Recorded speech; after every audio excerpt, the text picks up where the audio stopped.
कल भी से मोर भाई को फोन करथिला जे कखा मते एठु नै जाओ नले मते मन मारी देबे बोली। शशुर घरे झीर मृत्यु को नहीं हत्या अभियोग आनिले झीर बाप घर लोके। निज रूम रे फैन रे साड़ी लगाई झुली पड़िला झील। पूर्वरु झील को यौतुक और मानसिक निर्यातना देउथिले बोली उमरकोट थाना रे अभियोग करथिले बापा। अभियोग को आधार करी मृत झीर स्वामी को थाना रे अटक रखिछि पुलिस।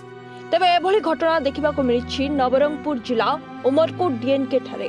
सूचना प्रकाश थाउकी गत 1.5 वर्ष पूर्वरु उमरकोट स्थित डीएनके रो काबुल चांदक सान पुओ रायघर ब्लॉक अंतर्गत छताबेड़ा ग्रामर प्रभास मिस्त्री झील अंजना सह विवाह होइतिला। अंजना पेशारे शिक्षयित्री भावे कार्यरत थिले।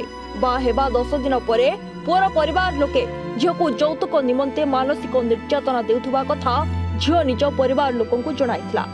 और विचार भगवान करिवो आमे आकु झील को विवाद दैतलु गोटे मंदिर भाभी के विवाद दैतलु आज सही जगह रे श्मशान पाल्टी गला पिता समान को पाई हमर झील आज मृत्युवरण कले। किंतु झील एहाकु सहयोग करि आसुथला। हेले दिने जीवन रु मारि देबे बोली झील निज दादा को घटना संपर्क रे जणाइथला। परे सुनिबाकु मिलिला कि झील निज रूम रे थिबा फैन रे साड़ी साहाय्य रे आत्महत्या करछि, जाहाकु नै परिवार लोके हत्या अभियोग आनिछंती। अन्यपटे घटना को नहीं पुलिस पक्षरु कौनसी प्रतिक्रिया मिल पारि नथिबा बेले घटनास्थल रे साइंटिफिक टीम पहुंची तदंत करुथुबा देखिबाकु मिलिछि। हमर सानो बहु माने मते झियो नै सानो बहु थिला बर बहु थिला सेमन को मु आमे झियो बोलिया पालुथिलो झियो बोलिया देखुथिलो तार माइंड रे कोन हला कि सेला एसु मते किछि भलो भाई जणा नै किंतु से निज इच्छा रे कोन कला आमे जानि पारनी। घटनाटा घटिला आज सकाल आमर व्यवसायी लोग तो आम 7टा बेले सानो पुओ बहु सिटियाका थिला ऊपर रूम रे थिला से बापर सानो पुओ 7टा बेले रेडी होकर दुकान रे पलाइला। तापर बड़ पुओ 7:30 रे पलाइला मु 8टा 20 रे गली गला परे कोन हला मोर बड़ बहु ताको फोन कला तलठू फोन कला जे कोठी अच्छो बोली फोन करथिला किंतु से स्विच ऑफ थिला फोन रे। हाँ तापर से ऊपर को गला ऊपर को जाकरी दरवाजा को बारैला कौन से आवाज देला नहीं।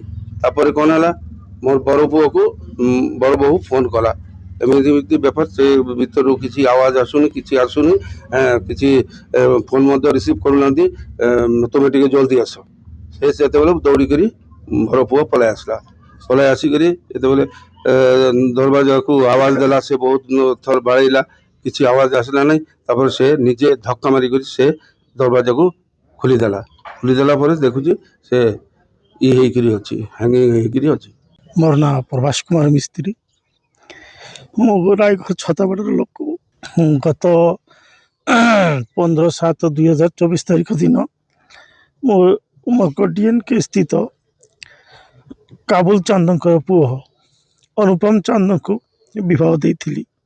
घटना एवं मझिरे मझिरे से यौतुक पाई कहते गोटे कार दे नी बोली से बारंबार कहते कार दि जाओ बोली तेणु से मानसिक निर्यातना दौले। आ 15 दिन तले गंडगोल बहुत मारात्मक आकार धारण करथिला। से समस्त मो झील को टर्चरिंग करथिले एवं से मु कहिथिली भी जे झील को नहीं जीवी घरे किंतु झील कहला ना मुझे रहे किंतु गतकाली भी से मोर भाई को फोन करथिला जे कखा मते एठु नहीं जाओ नले मते मन मारी देबे बोली।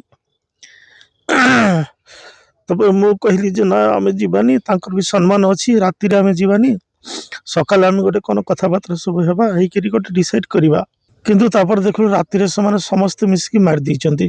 आमे राति 10टा मन तो भी झील सहित कथा हेलु झील को आम विभिन्न प्रकार बुझेलु जे रमा से किंतु सकाल से फोन कले जे तुम झील ना किंतु मुझे आसी देखिली आम समस्त आसिलु आसिक एहन देखलु जे सीटी ब्लड पड़ी ब्लड सुखी भी जाइए जहाँ जना पड़ी राति 11टा-12टा सुधा झील को से मार दी चूरी भी भंगारुजा होकर साइड रे पड़ी एमती पारिपार्श्विक अवस्था जहाँ जना पड़ी से निजे ही जानी शुनिक मो झील को मार दी यौतुक निर्यातना आउ किसी नहीं।